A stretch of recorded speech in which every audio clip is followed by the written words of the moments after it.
সাদ্দাম ভাই বড় মাংসটা কাটো। গরু তো 4 মণ হিসেবে নিলাম, মাংস দেবো 5 মণ। দিই বাড়িওয়ালাকে ফোন দিই, দিয়া ফ্রিজটা ফাঁকা রাখ করে কই।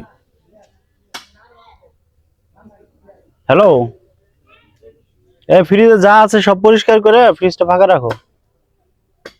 হ মাংস 1 মণ বেশি হবো, ঠিক আছে? ফ্রিজ ভর্তি করে তারপরে ফকির মিসকিনে দিও।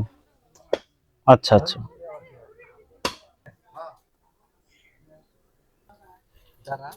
জমিদার সাহেব, আমার উপরে দয়া করেন। আমি ওইবার গুস্ত গেছি, এবার আমার কেউ গুস্ত দেয় নাই। আমি অনেকখানি ঘুরছি, আমার কেউ গুস্ত দেয় নাই। আপনি কটা গুস্ত দেন দয়া করে। যাই থা, আমি তুই ফকির মিসকিন খানাগুলো বইছি নাই। হ্যাঁ যাই না, যা। হাইরে দুনিয়া, খৈর মিসকিনের জন্য 2 টুকরে গুস্ত দেয় না।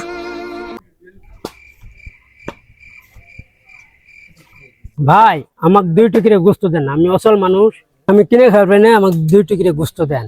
এই মাংস মাটিত পড়ে গে, মাংস ভালো করে কাটো। ভাই দেন না একদম। এই আমি কি এনে লিপ দিবে আইছি? হ্যাঁ যাই না, যা। আল্লাহ তো ভালো করবে না। যাই না, যা। জেঠা মিয়া, মাংস 3 ভাগের 2 ভাগ গরিব মিসকিনকে দিয়ে দিয়েন, আর 1 ভাগ বাড়ির জন্য রেখে দিন। ঠিক আছে। আর যেগুলো আসবো গরিব মিসকিন একটা জনে খালি হাতে যায় না, সবগুলো যেন একটু করে হলো মাংস হাতে করে নিয়ে যেতে পারে।